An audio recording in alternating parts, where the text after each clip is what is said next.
What's happening, party people? Welcome to my weekly video update. Hanging out with Robert and Mita. That I she need look the nice. yellow bubble. She's looking for the Bobo.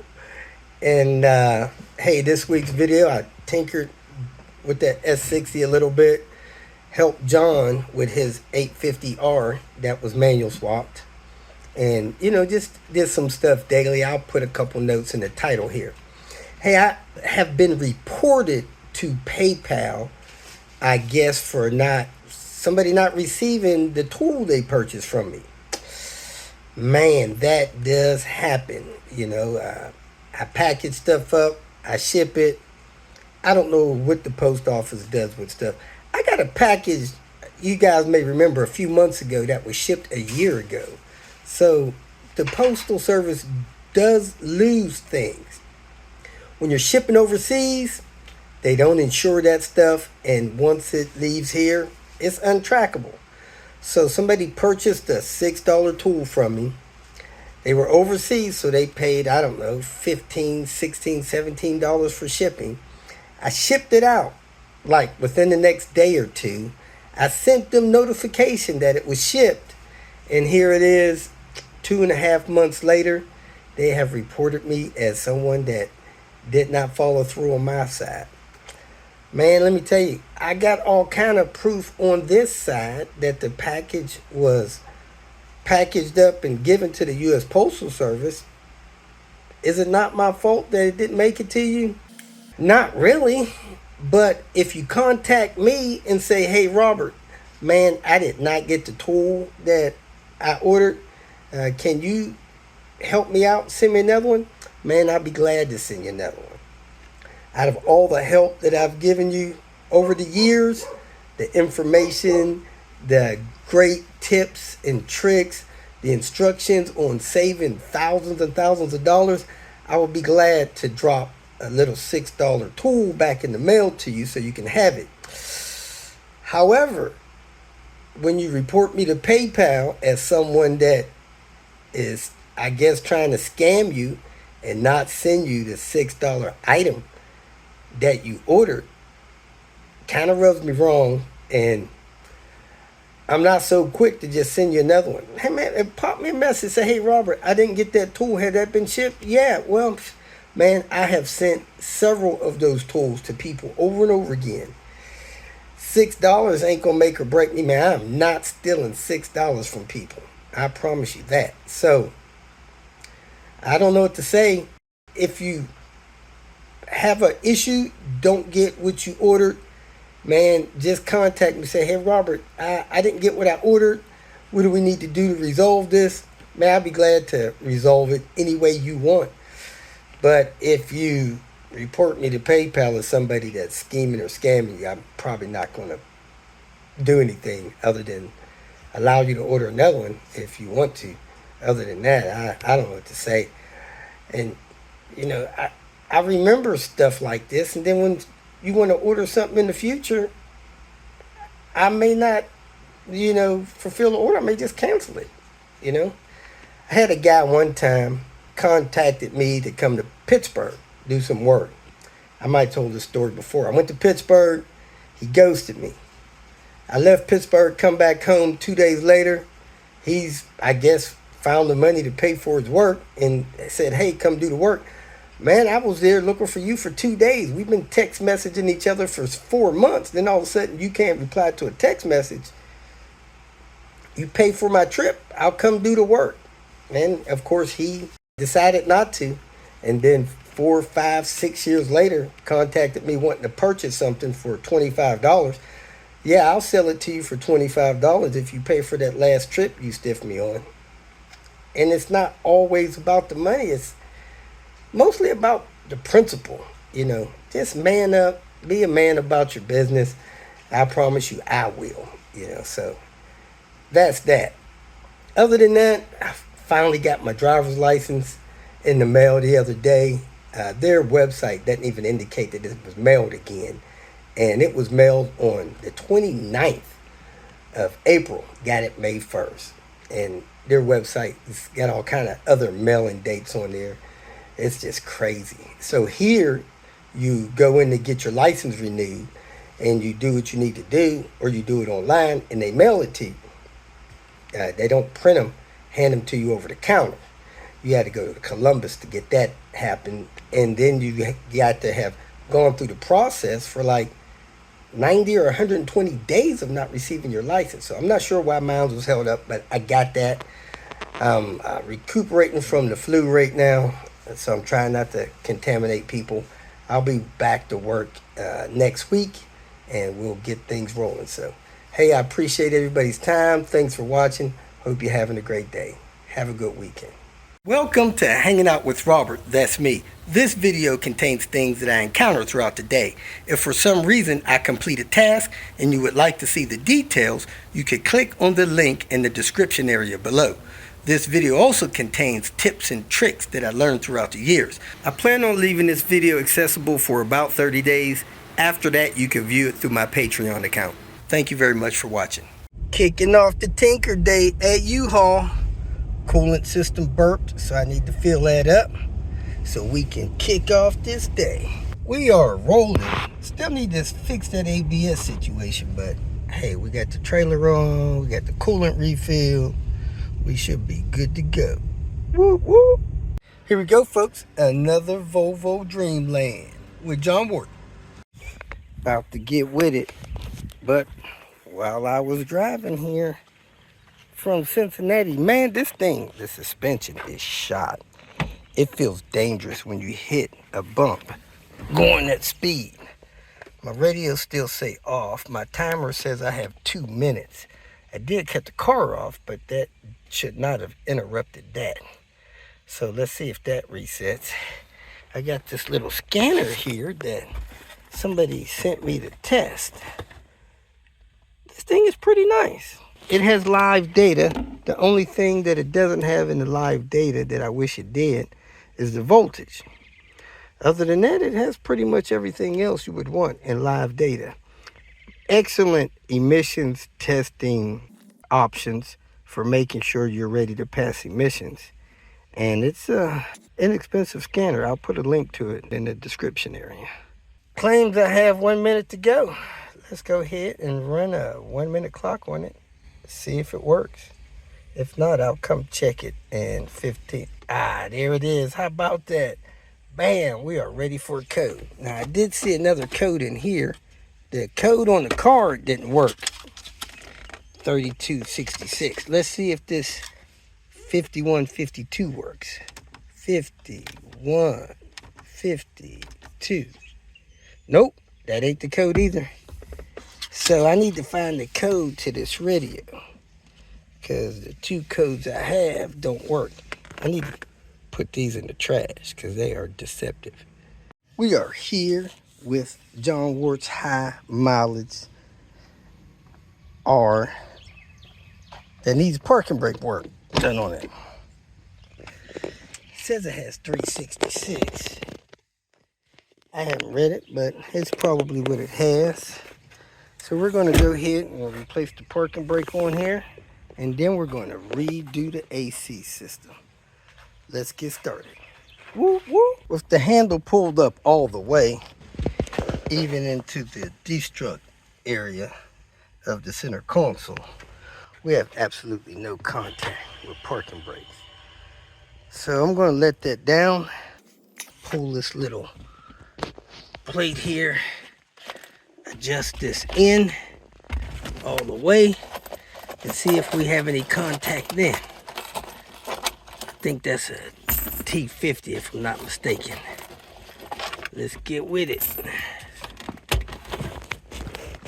I ran the handle all the way in, and now it stops about right there, which is good. However, I see here on the pivot, this one is forward, this one is back. That normally means it grabbed on one side and not the other. So it counterbalances, and that's off. So let's see if one of them grabbed and one of them didn't.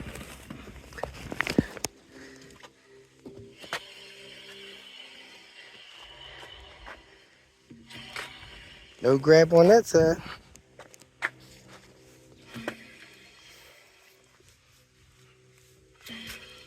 No grab on that side.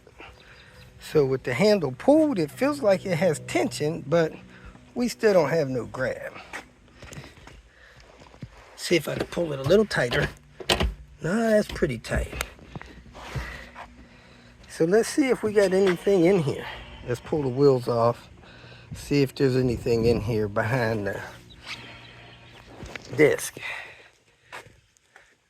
I'm gonna go ahead and release them, pull the wheels, and pull the rotors. So I pulled the wheel off the driver's side. I see where a cable used to be connected. I don't even see the screw in there no more. There's absolutely no cable there. And the ABS wire has been repaired of some sorts. And on this side here, the cable was sitting there, but it was able to be pulled out. And there's no cable action there. I don't know if this cable's any good or not, but if you're doing cables and everything else, you might as well put new cables in. So we're gonna pull these calipers off, pull the rotors off, and rebuild this system. After we get the calipers and rotors off, we're gonna take apart the inside, which includes pulling the center console out, because this thing has been gutted. Let's get cracking. Woo, woo. Oh, as you can see, there's absolutely nothing in here except for the little hold clips, which may be rusted on. So it may not be a good idea to mess with that. You break a bolt off in there and you're stuck holding your hand over your you know what. Also, inside the rotor, since it hadn't been used, it's created some surface rust. That should be cleaned off as best you could. Wire brush or something. Let's go check the other side. So here we have the same thing. No guts, clips, rust on the inside. However, we got brake pads that are worn out too. So we may even need some brake pads on that. And we need to make sure that the calipers are good. Let's go ahead and tear out the inside. Had to break out the heat. I tried 30 seconds in the vice grip. That didn't work. So I switched to 1 minute in the vice grip. And that thing is loose. Now I could probably turn it out with the pair of pliers. See? If not, I'll just turn it out with the vice grips. Don't matter. As long as it comes out. I don't care what tool it uses. Borrowed John's M12 Milwaukee vacuum. And that's how much water I got in that thing. That's at least 8 ounces out of the vacuum. Hopefully the air will dry it out some. But it's a good bit of water that little vacuum was able to pull out. How much of his money's worth of these pads did he get? I'm gonna say all of it. Well, the sad part about it is this piston was doing more work than this one. That one still has meat on it. That one's got about 25% left on it. This one's all the way gone. This on the other side like that too.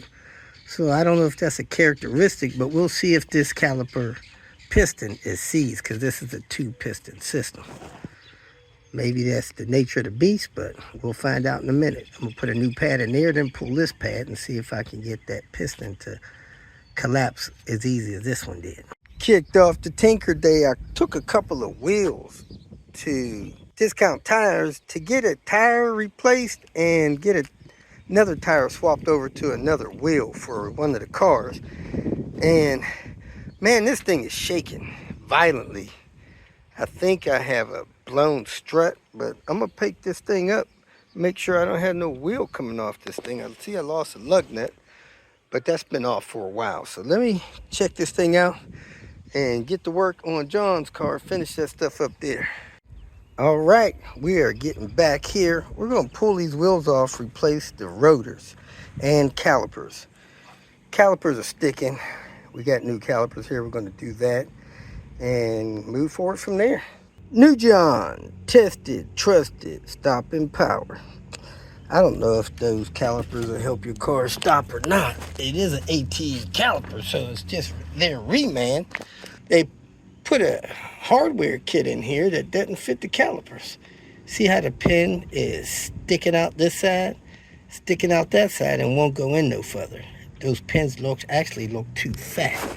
Here are the pins that are in the one that's coming out.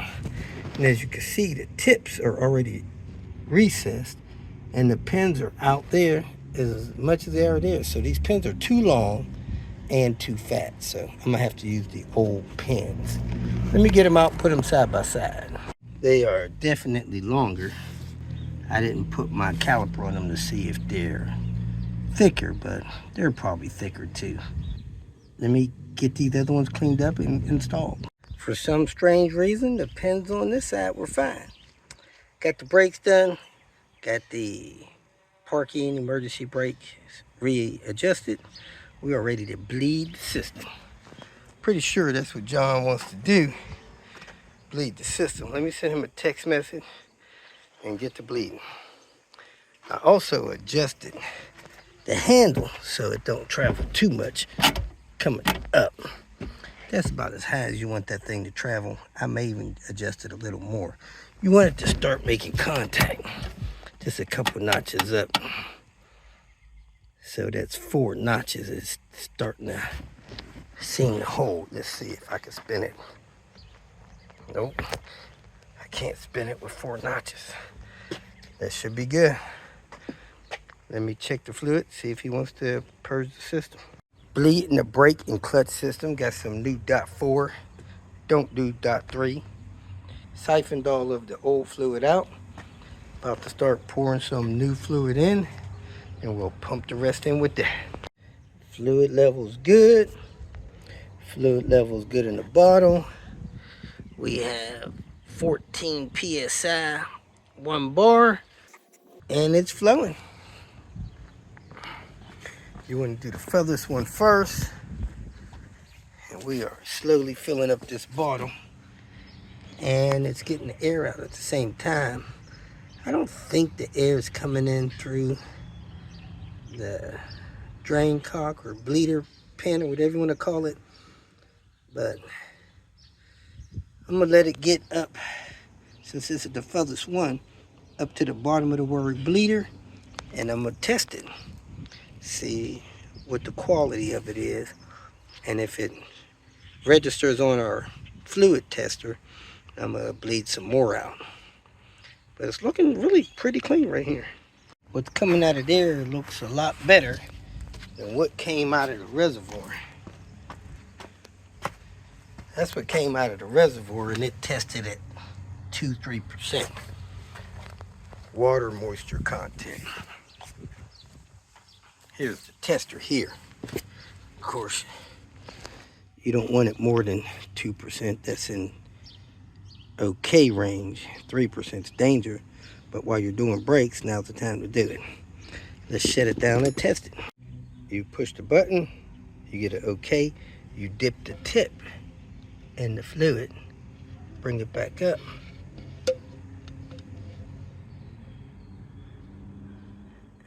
Stayed in the green, we're good to go. Moving on to the next caliper. I'm trying to bleed the air out of it. First couple times I moved it, it spit air. All right, it should be good to go. Moving on to the next one.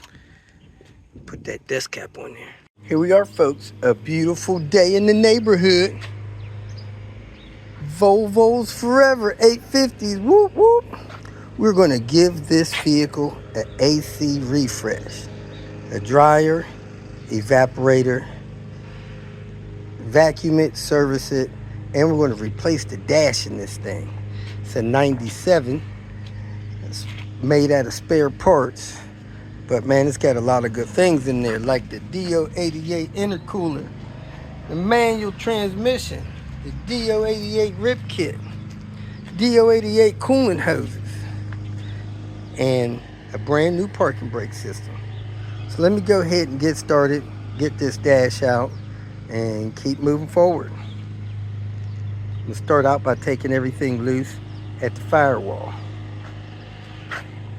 We have an AC condenser here too, so we might be replacing that as well.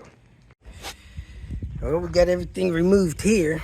We got a screw there, a screw there, a screw there, and man, that screw over there is not in.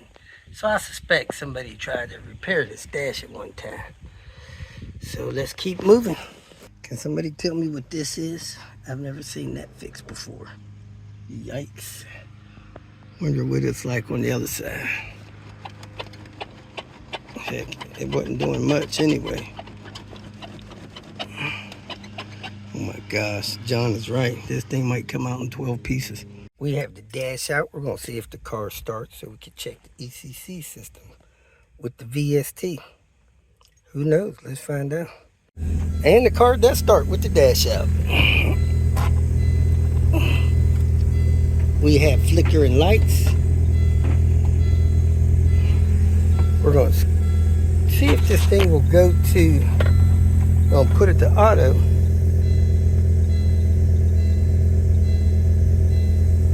We're going to go to defrost, see if we get any movement on our defrost. Don't appear to have any movement on the defrost.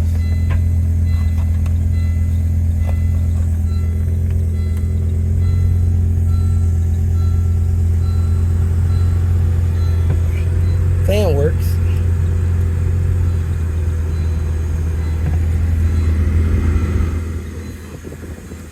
You got a one open, one close on your temp. Yeah, one open and one close on your temp. One was full hot, one was full close, full cold. All right, we're at full hot, and those two doors closed. Let's go to full close, see if they know.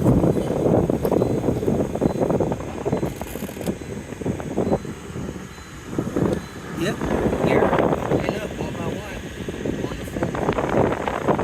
So those work. But we're not getting nothing when we change this one here. We got a blend door motor? Yeah. Yeah, let's grab one, plug it in, see if it works. See if it changes. We're not getting no action on this motor here. Not sure what this motor does. Let's go to feet. I don't feel nothing at feet.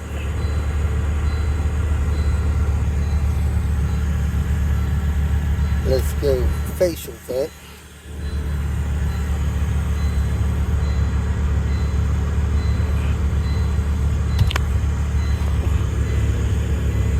Nothing's moving there.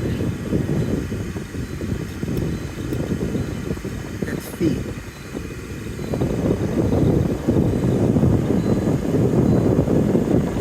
That's feet.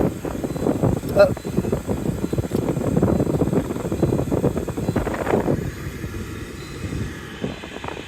That motor's not moving anything, and this one's not moving anything. I think we're going to try a different climate control unit. Let me hook up the VST and see what's going on. So John up here in Indiana has VST. If you ever come ask him to read something or use something for him, hit him with a tip. I know people that charge $250 to plug this thing into your car. So it wouldn't be bad to give him 50 bucks or so for helping you out if you need it. Let's read these codes. Duct temp sensor, probably because it's disconnected since I got the dash out. Let me run through the rest of them, see if we can figure something out. And we did get movement. This thing had to be clocked right. It was way off, it was out of its range. It's got a notch in there that you match that up and clock it right. And it's moving now, so hopefully we'll get a working defrost. This motor works, it has the mount hole that we need, so we're going to move forward with the evaporator replacement from here. Well, let's get back with it. Finish getting this evaporator out. Well, this one's a first. Had a little bit of pressure in there and some yellow goo gob. That stuff is yellow. All right, we got this AC line out. We're going to open that up, take that filter thing out of there. So I believe we have a 22 and a 19 to do that. Let's get with it. Try to remember the angle it's on, because that's important when you tighten that thing back up. That thing is clocked at about 130. So if this was flat, that's how it's clocked. Do do do do do. Try to clock it right. You could also mark the top of the line, put them back together this way. Let me do that. Find a marker. There it is in there. First one's Volvo, second one's aftermarket. I'm gonna pull that out and check it out. Let's try to do it while I got 3 seconds of battery left here.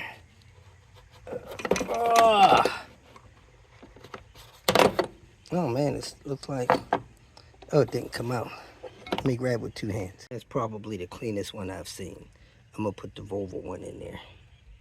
Kicking off the Tinker Day, checking the tire pressure on Panther. Panther has a green hood. Somebody's welcome to this thing. I just put it on there to get it home. This tire is good. The other tire on the other side seems flat. So let me keep going around so I can see if any more are low. It is time for some brake pads. Those are low. The other side's worse. They are gone.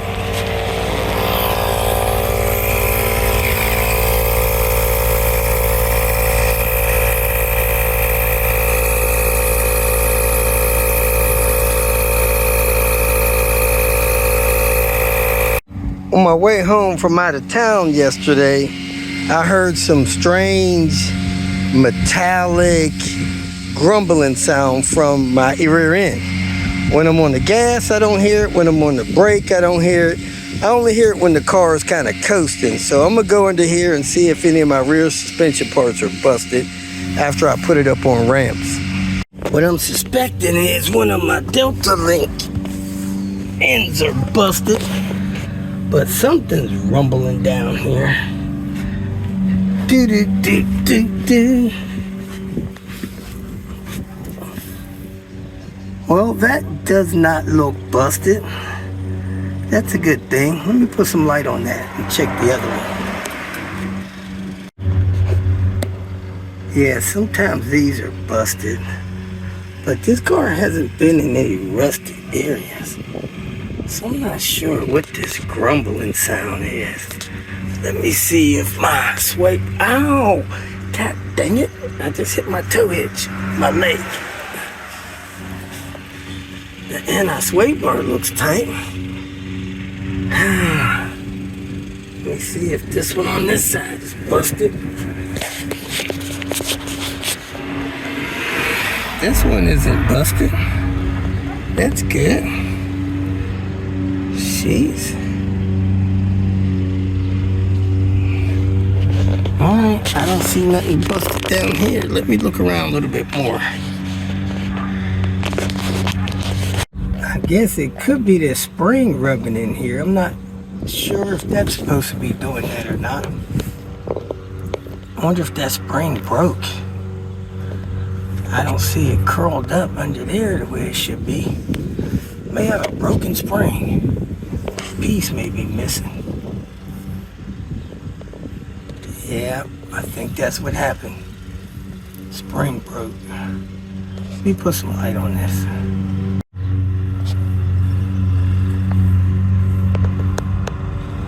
Well, no, it looks like the spring is down there. I thought it was busted and missing. That's down there. Ugh. This side doesn't look like it's touching that piece over there, but heck, it may be touching this piece over here. No, it's clear. Maybe I need to reposition this spring because it's touching here. That may be my noise. Alright. Carry on, I guess. Might change this caliper today just to be on the safe side. Let's do some rust comparison. Here's the exhaust for this car. The exhaust hanger there. The rear bumper mounts. I don't think I replaced these. tow hitch, all this stuff down here. See the details in that stuff?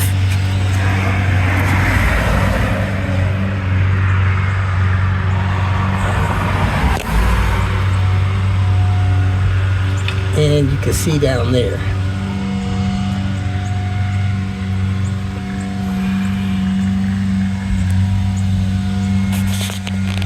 Get a close-up look up under here. See how this stuff looks here?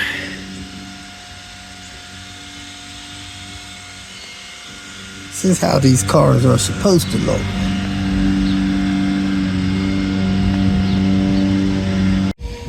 If your fuel door is stuck, you come in the trunk, you pull down this panel right here. You see that little green lever? You pull that, and that will manually open your fuel door. There you have it. P3 S60, you need to get this light off. You open up the trunk, you pull this material out of here, removing those clips. You got an 8mm there, 8mm there, and that should allow you to pull the light out after you unplug it. So go ahead and remove those two 8mm. And there's a third 8mm right there. So this piece is a extra piece versus the one that's on the car. You take the bumper off, and then you take this off. It's snapped in place. And you flip the bumper around, it's snapped in these clips all the way across, and you can replace that. So that's what I'm doing. Somebody wanted it and purchased it. And as Ford would have it, you got screw here, screw here. I don't know if that's a screw there too, but it looks like I gotta take this piece off to get this. Screw out of that light maybe. To get the fuel door on this car, you pry the end of it back a little bit, or push in on this tab. You slide a screwdriver in there, push in on the tab to release this clip, pull the door back, and it comes right off. In this video, I'm going to be removing the display screen from this P3 S60. First thing you want to do is turn the car on, set the parking brake, disconnect the negative battery cable, and then come on the inside. Remove this lower panel here. I think it just pulls off. No screws or nothing.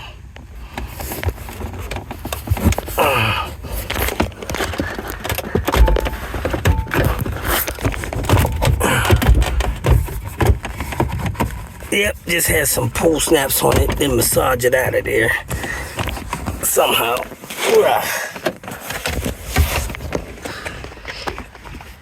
Once you have this panel off, you pull this white tab forward, and that'll release your shift lock. Then you want to pull your shifter into neutral.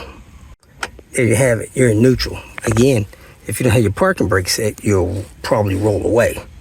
If you want to avoid scuffing up or wrestling over your shift knob, which you may want to go ahead and do this so that your shift knob is not in the way, you turn this clip like 90 degrees and it'll fall down.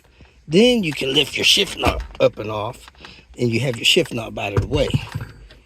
Now you want to get a plastic trim clip puller, pry under there, pulling this forward so you can unclip this section from the dash, and that'll pull away, and then you just unplug your hazard switch there. So you pull it out on the driver's side first, work it up and down, then unplug your hazard switch there. You want to use a plastic trim clip puller so you don't scratch up your dash like somebody did there. Next you got 6 T25s. 1, 2, 3, 4, 5, 6. And then you got one of those in the back here. You got 5 numbers. I think they're all T25s, none of them are T30s. But remove these 6 and then the one on the back. Come down and look under the panel and you see a T25 there. It did lift up with just that one screw removed. Now you want to flip it over and unplug your wire harness there and unclip it from the bottom of the center stack. Now you can get your DVD player out, and to get this out,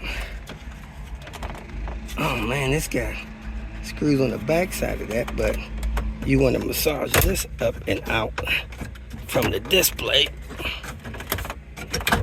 Kind of hard prying it. Pry this out. It's kind of hard prying it around from there, but other than that, you'd have to pull more of this dash out to get these screws out to tilt this forward. But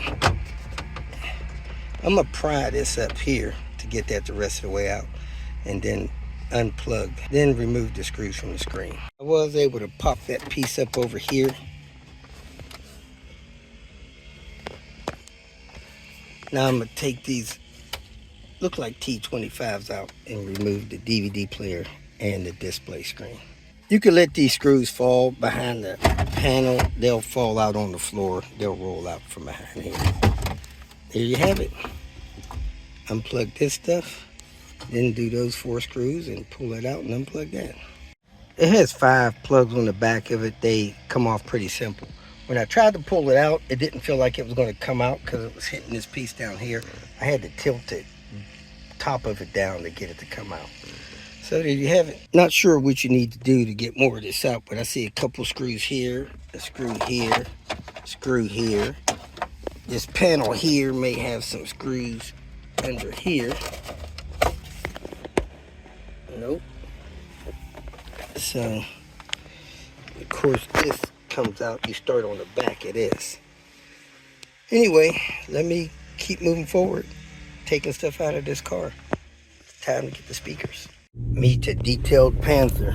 Man, she got this car looking like a boss. That dash is perfect in this car. But she wanted me to replace the steering wheel because I've worn the paint off the steering wheel. It could be repainted. Anyway, let me go ahead and move this car back out of the way and keep moving forward. We got a check engine light on this car. Also, a tire pressure monitor service. And I'm going to see if Vita can help me with either one of those. I think the check engine light's probably a cat code.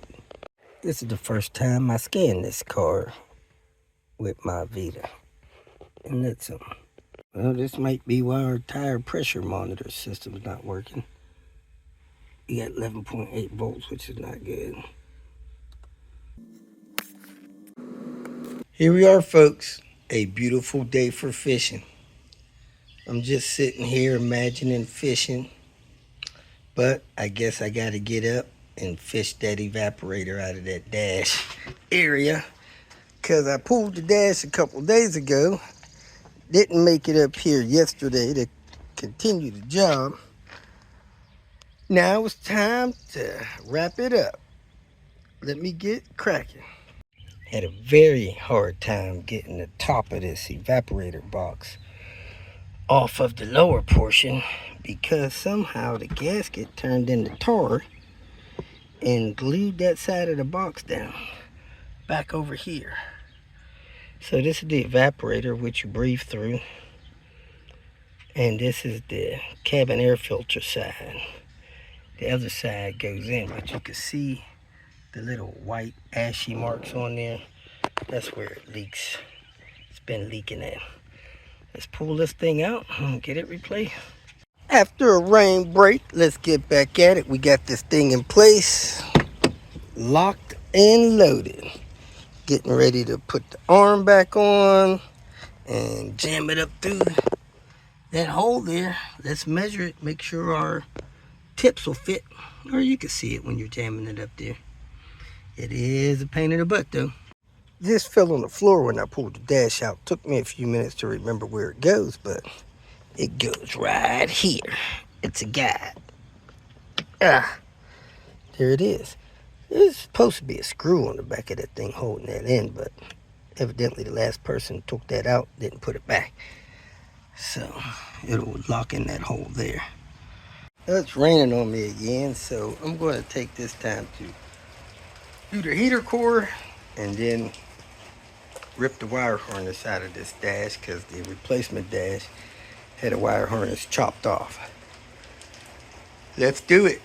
This heater core was starting to leak, and if you have a black bottom Swedish carport heater core, keep an eye on that thing. They were having problems with these things having catastrophic failures, which a lot of heater cores did, but you want to replace it sooner or later. If it's over 5 years old, you may want to replace it, or over 100,000 miles. I've had other ones that lasted 250,000 miles, but not the one with this black bottom. We are going back in with a black bottom Nissan's. Whoop, whoop. Wow, this was a very tight fit. I almost thought this was the wrong size heater core. The holes lined up. It's hanging off of this side. Just a little bit. But, man, it's rubbing on the side of that casing. This never had one go in that tight. Anyway, it's in. We're going to move forward. Rain stopped again, but it seems like it's starting back up. So I'm going to keep working here under the shelter, working on this dash, and seeing what else I got going on. And we've had some lightning, now we got sunshine. Probably a rainbow out there somewhere. It is dark, dark, dark over there.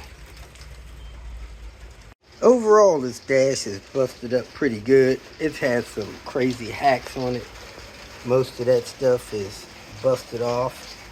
I got one or two of those pieces up there. However, John is contemplating selling this off for the bits. I've seen people actually take this apart from these dashes and put them on another one. Now, I don't know if you could do the same thing with this, but it does have screws holding it together. So this piece fixed these little two clips right there in that hole. That piece looks pretty good. So there may be some salvage in here. You'd have to check with John to see if he's going to sell it or not. He's also got a radio bezel in there. Double dim radio bezel. You always want to make note how your buttons go in. You got your rear fog there, light switch, door lock, front fogs, blank, track, sunroof, info, heated mirrors, hazard switch. So all that stuff has to come out. Got that linkage there too for this fresh air thing on your vent. You want to make sure that works before you put all that stuff back together. And these little zeros are actually removable. I've seen those missing, and you could pop those in and out on the back of these dashboards. The cool thing about most of Volvo switches and plugs is just color coded. You see gray, black, black, white, yellow, gray, white, yellow, black. They're keys. So a yellow plug switch will not plug into a black plug location. And the back of the switches are color coded like it as well. Stop. So I'm back out here. You gotta do the out here stuff as much as you can when it's trying to rain halfway through the day. Let's get this set up in place. Try to lock it in. Need to try to find a screw for this. It has a washer on it, wherever it is. If I put this dash up there with this pin there without a screw in it, that thing will likely fall in there. So you're supposed to have one of these tiny screws, like a blender motor screw with a washer on it. For the sake of time, I'm going to use this one, which is an 8mm, kind of like the ones that go in your radiator. That should hold that in so it don't fall into the dash. Very common for this insulation right here to have fallen off of there. So if you got some contact spray, you may want to spray that. Stick it back up under the dash firewall area. Happened to glance over, seen all those metal clips that went across the back of there. So I got those snapped in place. Now I'm ready to lift this up and in. You know what? I got a firewall junction to install. I'm not sure if that'll be easier installing it with this down or not. I'm gonna go ahead and put it in. I don't think this is really in the way. Man, let me tell you something. These lines plugged in. How many dads do you have? Very easy with them disconnected on the other side. So That may be a plan for you. Next, we're going to disconnect the dryer. It's already disconnected, got it unbolted, so I'm going down there to do that. Wish me luck. Well, the dryer didn't play well, so I ended up cutting it off.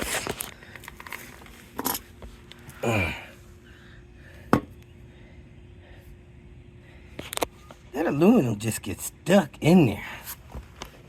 So I'm going to flip that over from up top, put the crescent wrench on there, and get a socket 22 on there and try to get that thing out that way.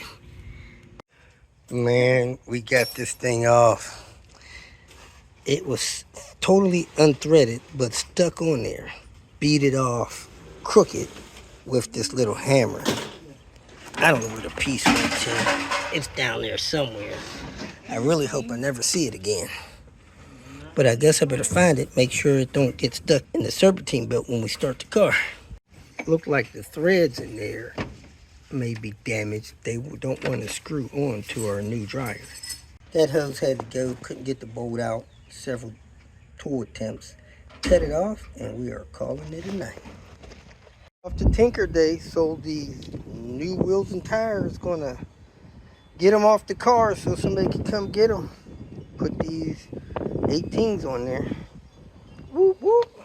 Here we go, folks. We are back at it. We have gone from a nice spring day to a warm winter day, because it feels like winter out here again. Anyway, last night we shut it down with getting the AC line off the back of the compressor. Today, we're going to hook that line up and start putting this dryer in and moving forward from there. We had a lot of write-ups on FCP about the fitment issue with that Nissan's dryer. I have no idea why they're still selling it. When you get a lot of complaints about a product, take it off. Quit selling it till they fix it. One or two things is bad. Either the thread pitches off a little bit, or it's too wide. Should be this big, but it's this big. So we don't have that problem no more because we had a spare dryer. Let me find the screw, clean that hole out a little bit, and get this thing going. Man, we got a lot of grit down there for some reason. I believe I have all this AC stuff together. I bolted the hose to the dryer, flipped it up in here, bolted it on the compressor. I put about 1.5 ounces of oil in the dryer, plugged that in. I think we are ready to draw this down, see what kind of vacuum we have. We have a brand new pump in the box. Whoop, whoop. Running the pump. I don't think it'll fall off of there. It is pulling vacuum. Gonna let that run for 5 minutes.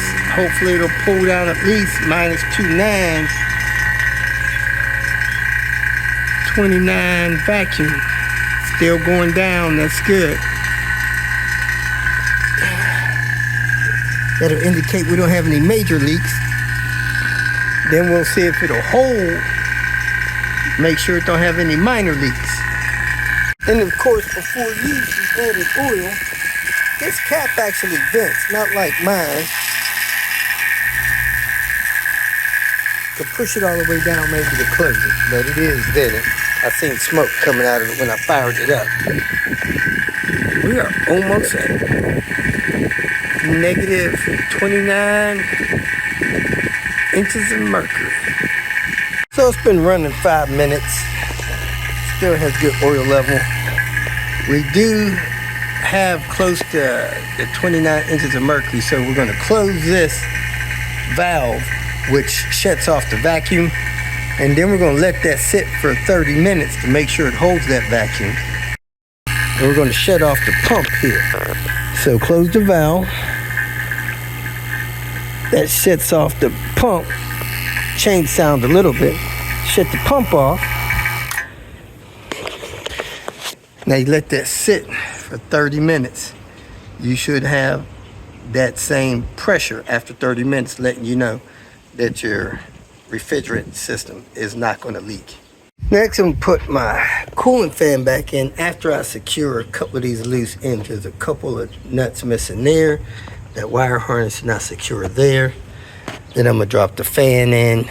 Then I'm gonna do this firewall junction for the coolant system. Well, folks, we are still at like 29 inches of mercury. I'm gonna call that a win. Cut this pump on and let that thing pull vacuum for 30 minutes to totally remove the air out of the system so that the system is free of air and dry. Then we'll service it when we get everything back together in the car running. Let's go. I also secured this wire harness thing there. I put two 10 millimeters of air. I secured that screw post properly down there. Now we're going to go ahead and get this thing serviced. Time to get this wire harness out of here and put it on the other dash, because you got to pull the dash, cut the wire harness. So you start out with your speaker. You come across here. You go to your temp sensor there. You got your glove box light there. Then it comes over here. Two ties. You got your ECU and your radio harness. Then you got this light that goes down in there. And you got the switch harnesses down here.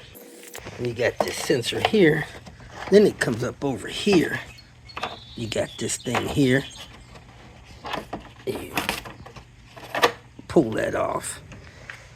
And then it wraps up and over. And then you got this big bundle down here.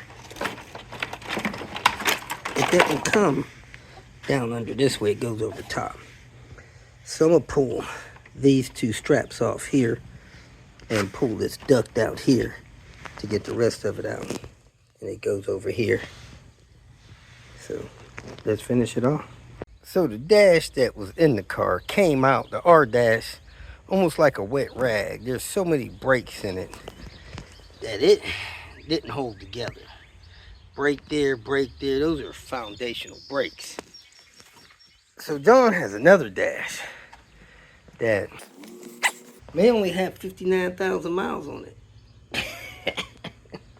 But this dash is in relatively good shape. It's got a scar there from something. I don't know what could have caused that. But the glove box door was stuck closed. Somebody had jimmied it open, but didn't fix it. So that needs to be taken care of. Then of course the locking and stuff from the other one needs to be moved over here. And I'm gonna take the cluster out, unplug all these switches, and move the wire harness that I got there over to here. That may tap me out for time, but let me keep moving. Things are going forward at least. If you made it this far, I trust that you found some information that was either useful or entertaining, so go ahead and hit the like button. And if you would like notification of future videos that I post, please subscribe to the channel. I appreciate your support. You can follow me on other social media apps by looking for @RobertDIY. Some form of that should bring up the other channels that I have on places like Twitter, Facebook, Instagram, and so forth. If for some reason you need some more personal help, go to my website at robertdiy.com and use the phone number that I have posted there to send me a text message, or you can email me. If you have questions or comments, please make a comment below. And if you'd like to make some kind of financial contribution to what I got going on here, go to my channel and hit the more link at the end of the introduction statement, and it'll show you different ways that you can support me financially. Again, thanks for watching. I hope you have a great day.